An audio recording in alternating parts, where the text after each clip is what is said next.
Good morning, শুভ সকাল। আমি বলাকার তপন। ভোর রাত্রে উঠে বেরিয়ে পড়লাম। আমরা কোথায় যাচ্ছি? হ্যাভলক যাওয়ার জন্য।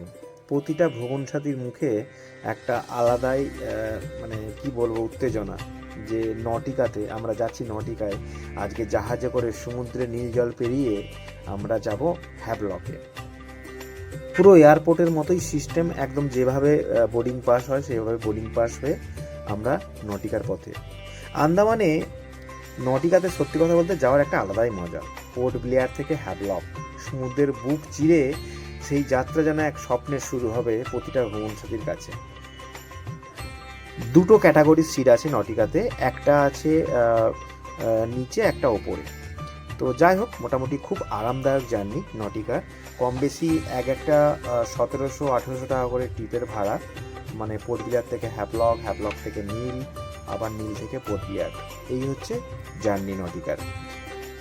প্রতিটা ভ্রমণসাথী বলছে যে তাদের লাইফে ফার্স্ট টাইম এরকম অভিজ্ঞতা, এরকম ক্রুজে তাদের ওঠা। নীল জল, আকাশের সঙ্গে মিশে থাকা দিগন্ত, সব মিলিয়ে মনে হচ্ছিল যেন সিনেমার কোনো দৃশ্যের মধ্যে আছি। ক্রুজের ভেতরে বসে দাঁড়িয়ে চারিদিকে জানলার পাশ দিয়ে দেখছি শুধু জল আর জল। কত শান্ত, কত সুন্দর। মাঝে মাঝে ঢেউ এসে জাহাজের গায়ে আলতো ধাক্কা দিচ্ছিল, আর আমরা উপভোগ করছিলাম প্রতিটা মুহূর্ত।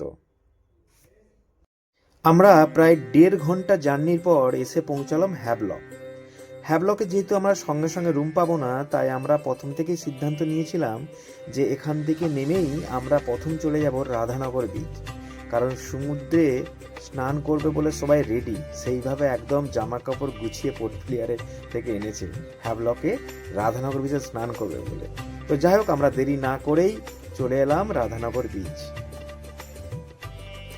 হ্যাভলকে পৌঁছেই সূর্যের আলোয় ঝলমলে সাদা বালির সৈকত, স্বচ্ছ নীল জল।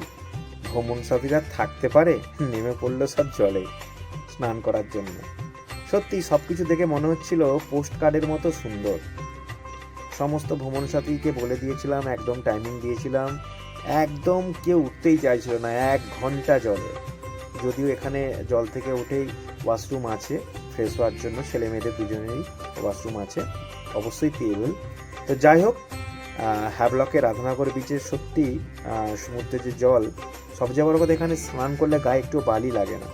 আর যদি আপনি গলা পর্যন্ত দাঁড়িয়ে থাকেন, নিচে পর্যন্ত আপনি দেখতে পাবেন আপনার পায়ের আঙুলটা, এতটাই স্বচ্ছ। খুব খুব সুন্দরভাবে উপভোগ করলো ভ্রমণ সাথীরা।